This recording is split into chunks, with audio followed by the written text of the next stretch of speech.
नमस्कार दोस्तों, स्वागत है आपका मेरे YouTube चैनल समाधान पर। फ्रेंड्स, अब मैं मेरे चैनल पे फाइनेंशियल स्टेटमेंट से रिलेटेड वीडियोस है उसकी सीरीज़ लाने जा रहा हूँ। फाइनेंशियल स्टेटमेंट से मतलब आप क्या समझते हैं? सबसे पहले तो अपन को ये समझना है, फाइनेंशियल स्टेटमेंट में शामिल है दोस्तों trading account, profit and loss account और बैलेंस शीट।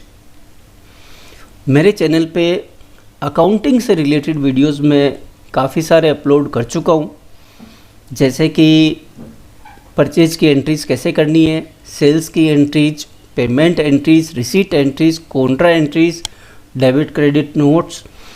तो कोई भी अकाउंटेंट जो अकाउंटिंग की फील्ड में काम कर रहा है, सबसे पहले तो उसको एंट्रीज़ करना आना चाहिए। तो जितने भी एंट्रीज़ अपने काम में आने वाली है वो सब इस चैनल पे अपलोड हो चुकी है। इसके बाद बारी आती है दोस्तों, आपकी थोड़ा सा लेवल है वो एडवांस हो, यानी कि आपका जो लेवल बिगिनर से एडवांस लेवल पे आप पहुंचते हैं, उसके लिए आपको फाइनेंशियल स्टेटमेंट्स के बारे में जानकारी होना बहुत ज़रूरी है। यानी कि ट्रेडिंग अकाउंट क्या है, प्रॉफिट एंड लॉस अकाउंट क्या है, बैलेंस शीट क्या है, कैसे ये बनती है। तो इसको मैं बहुत डिटेल में कवर करने वाला हूँ। मेरा मानना है कि ये वीडियो सीरीज आपके लिए इतनी उपयोगी होने वाली है कि इसको आप अच्छे से समझ लेते हैं तो इसके बाद में आपको इससे रिलेटेड कोई भी प्रॉब्लम है वो नहीं आएगी और आप खुद महसूस करेंगे कि हाँ, अब मुझे सारा काम आने लग गया है और मैं आराम से काम कर सकता हूँ। यदि कोई बंदा फ्रेशर भी है, वो भी यदि सारे वीडियोज़ अच्छे से देखता है तो उसके बाद में कॉन्फिडेंस लेवल है उसका बढ़ जाएगा। इस वीडियोस को मैं एक पार्ट में ना डाल के कुछ अलग अलग वीडियोस, लगभग 5 या 6 वीडियोस होने वाले हैं इस सीरीज़ के।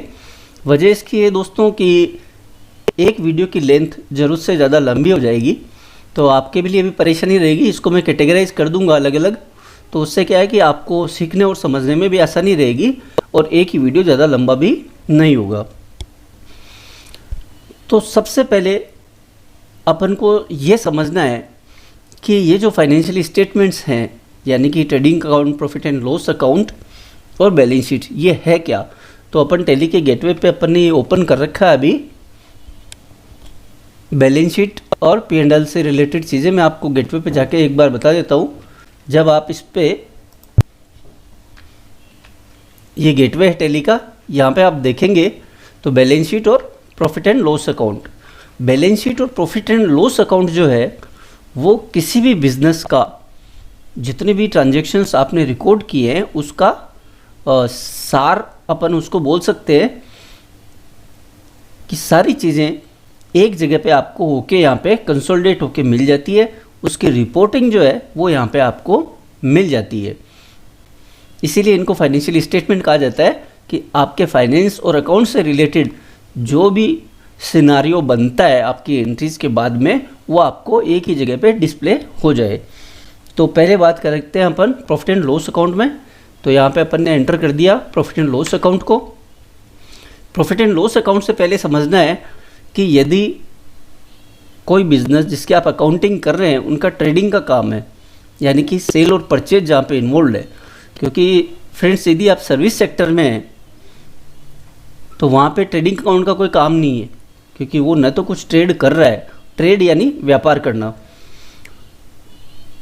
जिसमें गुड्स की सेल और परचेज इन्वॉल्व होती है, वो ट्रेडिंग अकाउंट हो गया। लेकिन यदि आप सर्विस सेक्टर में हैं या किसी कोऑपरेटिव सोसाइटी, स्कूल, कॉलेज और ट्रस्ट वगैरह की अकाउंटिंग आप कर रहे हैं तो वहाँ पे ट्रेडिंग अकाउंट नहीं बनाया जाएगा। सिंपली आपका रिसीट एंड पेमेंट अकाउंट बनता है और बैलेंस शीट बनती है। तो सबसे पहले चर्चा करते हैं अपन ट्रेडिंग अकाउंट की। इसमें आपको फ्रेंड्स 4 चीज़ें मिलती है जो मेनली आपको दिखती है इसमें। पहला है ओपनिंग स्टॉक।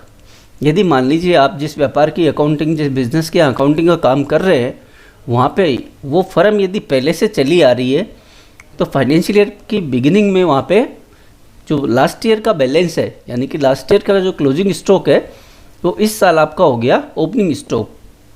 यदि आपने कोई नया बिजनेस शुरू किया उसकी अकाउंटिंग आप कर रहे हैं तो वहाँ पे ऑब्वियसली ओपनिंग स्टॉक कुछ भी नहीं होगा, जीरो होगा। जो भी आप इस साल में परचेज करेंगे वही आपका स्टॉक में आने वाला है। तो ये ओपनिंग स्टॉक हो गया आपका। ऐसे ही आपका क्लोजिंग स्टॉक, यानी कि जो दो ग्रुप है यहाँ पे वो हो गए आपके स्टॉक इन हैंड के, ओपनिंग स्टॉक और क्लोजिंग स्टॉक। ईयर एंड में जितना भी आपके पास स्टॉक बच रहा है वो आपका क्लोजिंग स्टॉक हो गया, जो कि आपके वैल्यू दिखाता है कि कितनी अमाउंट का आपके पास स्टॉक है वो बिजनेस में है। इसके साथ ही साथ आपको परचेज अकाउंट्स का ग्रुप है वो यहाँ पे दिखता है, यानी कि इस साल में जिसकी आप अकाउंटिंग कर रहे हैं उसमें आपने परचेज कितनी की है। टैली में जो भी आपको डिटेल में यदि जाना है तो आपको अंदर घुसना है, अंदर घुसना यानी कि एंटर करना। तो अब मान लीजिए यहाँ पे परचेज अकाउंट है, ये इसका अमाउंट मान लीजिए अपन देख रहे हैं 1,15,000 है। तो ये कैसे आया, इसके लिए आपको क्या करना है, एंटर करना है। अब आप देखेंगे तो इसका अंदर आपको दो चीज़ें दिख रही है, परचेज और purchase eight the rate of 18%। अब आप फिर इसको यदि डिटेल आपको जानना है किसी को भी परचेज को या purchase eight the rate of 18% को, तो उसमें आपको फिर से एंटर करना है और आपके सामने ये डिटेल ओपन हो जाती है। तो डिटेल दिखना है तो आपको एंटर करना है और नहीं तो आपको एस्केप दबा के बाहर आना है। इसके बाद में ट्रेडिंग अकाउंट में फ्रेंड्स अगला जो ग्रुप है वो है सेल्स अकाउंट्स, यानी कि आपने सेल्स कितनी करी है इस पर्टिकुलर फाइनेंशियल ईयर में। जितनी भी आपने सेल्स बुक करी है, एग्जेम्प्टेड है चाहे 10% है, चाहे 20% है, चाहे 30% है, इंटर स्टेट एग्जेम्प्टेड है, इंटर स्टेट आपने IGST चार्ज करके करी है, सारी सेल्स है उसकी यहाँ पे आपको एक ही जगह पे डिस्प्ले हो जाता है टोटल सेल्स। और यदि आपको इस सेल्स को जानना है कि इसमें क्या क्या चीज़ें कॉम्प्राइज होकर आई है तो आपको इसको एंटर करना है। और इसी तरीके से आप देखेंगे सेल्स और sales at the rate of 18%, इस तरीके से इसमें आपको दिखती है चीज़ें। इसके बाद में फ्रेंड्स अगला है क्लोजिंग स्टॉक, यानी कि जो आपके ईयर एंड में स्टॉक बचा हुआ है वो आपका क्लोजिंग स्टॉक हो गया। तो ये रही आपकी ट्रेडिंग अकाउंट से रिलेटेड सारी जानकारी। इसके बाद में आपका ट्रेडिंग अकाउंट का जो सार है, यानी कि जो इसकी समरी है, या तो वो ग्रॉस प्रॉफिट के रूप में आपके सामने आएगी या ग्रॉस लॉस के रूप में सामने आएगी।